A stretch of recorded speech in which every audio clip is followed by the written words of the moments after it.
Soybean के बारे में जो आखिरी प्रश्न उन्होंने कहा प्रोटीन के बारे में और डायबिटीज के बारे में, दुनिया में अभी ऐसा कोई अध्ययन नहीं हो पाया है जिससे ये सिद्ध होता हो कि सोयाबीन से डायबिटीज ठीक हो सकता है।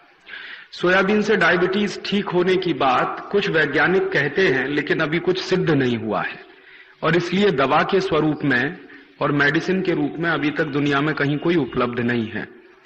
ये कल्पना जरूर ऐसी है कि सोयाबीन में जो कंपोजिशन है शक्कर का, जो शुगर का कंपोजिशन है, जो फ्रक्टोज है, उसमें ग्लूकोज है, फिर प्रोटीन है, फिर कुछ और भी चीजें, फैट भी है उसमें थोड़ा सा, कार्बोहाइड्रेट भी थोड़ा सा है। तो ऐसा माना जाता है कि उसका जो कंपोजिशन है उस कंपोजिशन से शायद डायबिटीज की बीमारी को कंट्रोल करने में मदद मिलती हो, लेकिन अभी ऐसी कोई सिद्धि प्राप्त नहीं हुई है, ना भारत के वैज्ञानिकों को ना दूसरे देशों के वैज्ञानिकों को। ये चर्चा चल रही है, पुस्तकों में चर्चा है, पत्रिकाओं में चर्चा है, अखबारों में चर्चा है, लेकिन सिद्ध नहीं हो पाया है। और प्रोटीन के बारे में तो सिद्ध हो चुका है। सोयाबीन द्वारा जो प्रोटीन मिलता है वो किसी जानवर को मिले या किसी व्यक्ति को मिले, वो प्रोटीन बहुत ही जटिल होता है। और जटिल प्रोटीन जो होता है माने बहुत कॉम्प्लेक्स है वो प्रोटीन, और वो जल्दी से पचता नहीं है।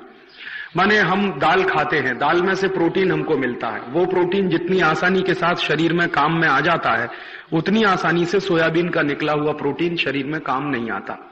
बल्कि सोयाबीन का निकला हुआ प्रोटीन एक तरह से शरीर में स्टोरेज के रूप में इकट्ठा हो जाता है। जैसे हम कोई चीज स्टोर भंडार करके रख लें, वैसे एक भंडार जैसा बन जाता है, उसका उपयोग नहीं हो पाता शरीर की ऊर्जा के लिए।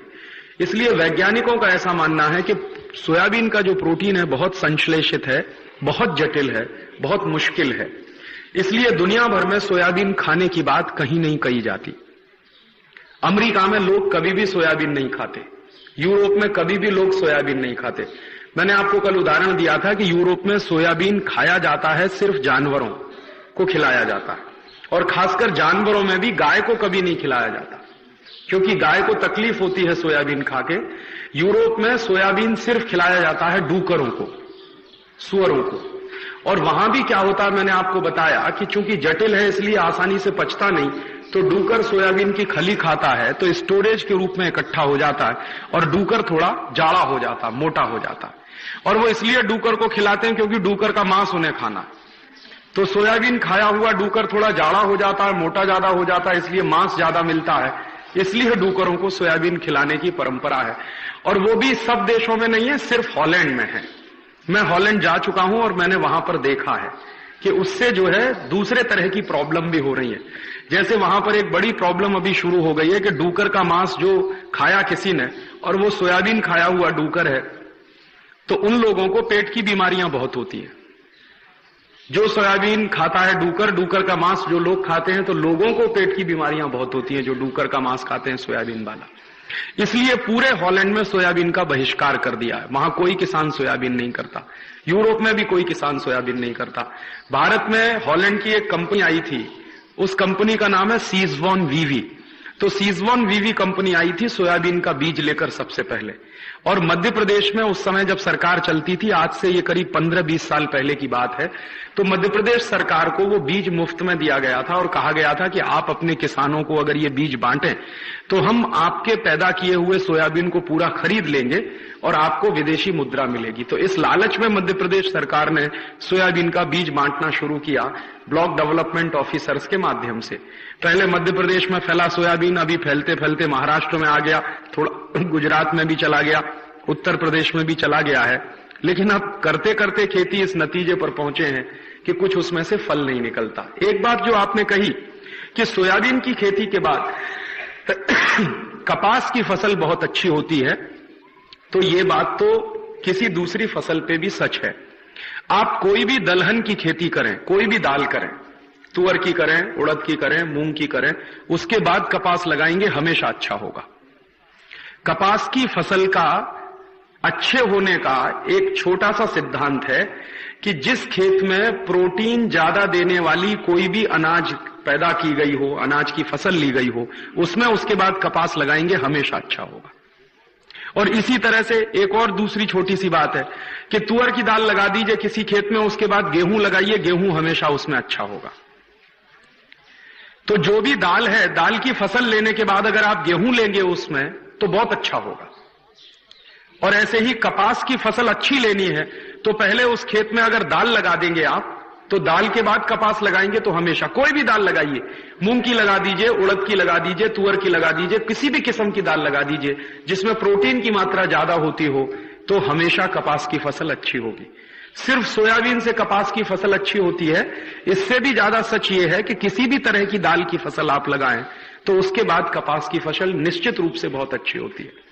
और ये जो फसल चक्र का एक सिद्धांत है, और शायद इस देश में सभी किसान जानते थे आज से 200-300 साल पहले तक, लेकिन ये जो परदेशियत आ गई, विदेशीकरण हो गया हमारी खेती का, तो वो फसल चक्र का जो हमारे ज्ञान थे वो खत्म हो गए, टूट गए धीरे धीरे। तो गांव के जो बुजुर्ग हैं, जो पुराने लोग हैं, ये ज्ञान किसी किताब में नहीं मिलेगा। जो गांव के पुराने बुजुर्ग हैं जिन्होंने पुरानी खेती की है, उनसे मिलेगा कि आप क्या करते थे अपने जमाने में, क्योंकि किताबें इस पर ज्यादा लिखी हुई नहीं है, ज्यादा इस पर प्रकाशित साहित्य नहीं है। जो साइंटिस्ट लिखते हैं, जो किताबें बनाते हैं, वो भी एजम्पशंस के आधार पर हैं, अनुमानों के आधार पर है। तो उसका ज्यादा वैज्ञानिक और तथ्यपूर्ण जानकारी सीधे गांव में ही मिल सकती है। तो मेरा एक छोटा सा निवेदन है, अगर आप लोग कर सकें, इसी में मुझे याद आ गया कि हर गांव में इस तरह की फसल की जो व्यवस्था होती रही पिछले कई वर्षों से, उसके बारे में कुछ लिखित काम शुरू कर दिया जाए। जैसे मुझे दिगरस गांव में, दिगरस गांव में 10 तरह की फसलें होती हैं या 50 तरह की फसलें होती हैं। तो पिछले 50 साल में इनमें क्या बदलाव आया है? 50 साल पहले ये फसलें किस तरह की, 50 साल के बाद किस तरह की फसलों का प्रतिनिधित्व ज्यादा हो गया है, किस तरह की फसलों का परसेंटेज बढ़ गया है।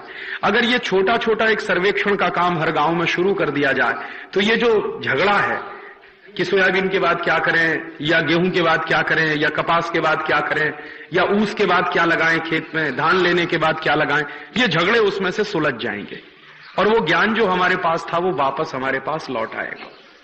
तो मुझे ऐसा लगता है कि हर गांव में जो नौजवान साथी हैं, जो थोड़े भी पढ़े लिखे हैं, वो इस तरह का काम शुरू कर सकते हैं।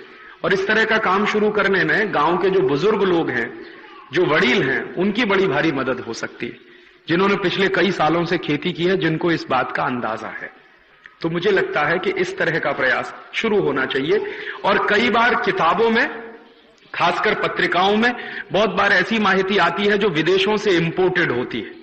सोयाबीन के बारे में जितनी माहिती भारत की पुस्तकों में छपती है, सब विदेशी माहिती है, क्योंकि सोयाबीन हमारी फसल कभी नहीं थी। ये हिंदुस्तान में 20-25 साल पहले कोई जानता भी नहीं था कि सोयाबीन क्या होता है। ये पूरी तरह से इंपोर्टेड फसल है और इंपोर्टेड कृषि का ये जो है पद्धति है सोयाबीन पैदा करने की। तो ये जो विदेशों से आने वाली जानकारी है, उसको सीधी तरह से कभी स्वीकार ना करें, क्योंकि जरूरी नहीं है विदेशों में कोई एक जानकारी सच हो, वो हमारे यहां भी सच हो। बिल्कुल जरूरी नहीं है। हो सकता है वहां बहुत गलत हो और आपके यहां सच हो जाए, हो सकता है वहां सच हो आपके यहां गलत हो जाए, क्योंकि फसल चक्र जो होता है वो मौसम के हिसाब से बनता है। और फसल की किसी भी स्थान पर उत्पादन की जो शक्ति होती है वो वहां की स्थानीय मिट्टी और जलवायु के आधार पर बहुत निर्भर करती है। तो हॉलैंड के लिए कोई बात एक सच हो सकती है, वो भारत के लिए सच नहीं होगी। हॉलैंड का मौसम एक तरह का है, भारत का मौसम दूसरी तरह का। तो सोयाबीन हॉलैंड के लिए बहुत अच्छी फसल मानी जा सकती है, भारत के लिए जरूरी नहीं है कि बहुत अच्छी फसल होगी। इसलिए परदेशों से कोई जानकारी आ गई है और उसको हम सत्य मान के काम करना शुरू करेंगे तो कई बार धोखा उसमें ज्यादा होता है। उसको अपने विवेक से परखें और अपनी बुद्धि से उसका टेस्ट करें और उसके बाद उसको समझने की कोशिश करें और तब उसको फॉलो करें। ऐसे ऐसे एग्रीमेंट साइन हुए हैं लिबरलाइजेशन के नाम पर कि आप चौंक जाएंगे। अमेरिका की एक कंपनी है जिसका नाम है पेप्सी कोला। पेप्सी कोला के साथ भारत सरकार ने एक एग्रीमेंट साइन किया है कि हर साल Pepsi Cola 10,000 metric ton chemical waste America से लाकर हिंदुस्तान में डंप करेगा। ये है लिबरलाइजेशन। और ये 2 साल से डंप होना शुरू हो गया है। सबसे पहली डंपिंग किया था पेप्सी कोला ने मद्रास के पास एक गांव है, और अब इस साल से पेप्सी कोला डंप कर रहा है उस केमिकल वेस्ट को। केरल में एक जगह है, उसका नाम है वाइपीन। वाइपीन बहुत सुंदर द्वीप है। एक बार मैं गया हूं, इतना खूबसूरत है कि जाने के बाद लौटने का मन नहीं करता। अब उस वाइपिन द्वीप पर अमेरिका से लाया हुआ 10,000 मीट्रिक टन कचरा, वेस्ट डंप किया जा रहा है, और ये काम पेप्सी कोला कर रहा है। और ये क्यों हुआ है? क्योंकि लिबरलाइजेशन हो रहा है इस देश में, ग्लोबलाइजेशन। और ऐसे एक नहीं, हंड्रेड्स ऑफ एग्रीमेंट साइन हुए हैं कनेडियन कंपनियों के साथ, ऑस्ट्रेलियन कंपनियों के साथ, अमेरिकन कंपनियों के साथ, न्यूजीलैंड की कंपनियों के साथ, कि वो दुनिया भर के तमाम देशों का। कनाडा की एक कंपनी से तो ये एग्रीमेंट साइन हुआ है जिसको लेके हमने एक पिटीशन फाइल किया। एग्रीमेंट ये है कि कनाडा की कंपनी अपना एटॉमिक वेस्ट लेकर आएगी और हिंदुस्तान में डंप करेगी। ये कंपनी पहले बांग्लादेश के साथ एग्रीमेंट करना चाहती थी। बांग्लादेश की सरकार भी इतनी होशियार है कि जब उनको पता चला कि ये लाने वाले क्या हैं, तो एटॉमिक वेस्ट आएगा, तो उन्होंने कहा नहीं, हम इसको परमिशन नहीं देने वाले। जो एग्रीमेंट बांग्लादेश की सरकार ने नहीं किया, वो एग्रीमेंट हमारी सरकार ने किया कनाडियन कंपनी के साथ। और ऐसे 100 से ज्यादा एग्रीमेंट साइन हुए हैं जिसमें हर साल इस देश में हजारों मीट्रिक टन कचरा आएगा उनके देश का, और इस देश में डंप किया जाएगा। और एक बड़ा ऐतिहासिक दस्तावेज ऐसा ही है मेरे पास। हॉलैंड की एक कंपनी है सीजवॉन वीवी, उसके साथ मनमोहन सिंह ने एक एग्रीमेंट साइन किया। क्या एग्रीमेंट था? कि हॉलैंड के सुअरों का गोबर 1 करोड़ टन हर साल हिंदुस्तान में लाके डंप किया जाए। ये एग्रीमेंट किया मनमोहन सिंह, और उसके दस्तावेज मेरे पास। क्यों किया है? तर्क क्या था मनमोहन सिंह का? तर्क यह था कि हॉलैंड के सुअरों का जो गोबर है वो क्वालिटी में बहुत अच्छा है। क्यों अच्छा है क्वालिटी में? तो वो तर्क दे रहे थे। जब हमने कहा कि ये आपने क्यों किया, तो एक दिन दिल्ली की एक मीटिंग में उन्होंने इस सवाल पर जवाब देते हुए कहा कि हमने इसलिए ये एग्रीमेंट साइन किया कि हॉलैंड के जो सुअरों का गोबर है वो बहुत अच्छा, क्वालिटी में बहुत अच्छा।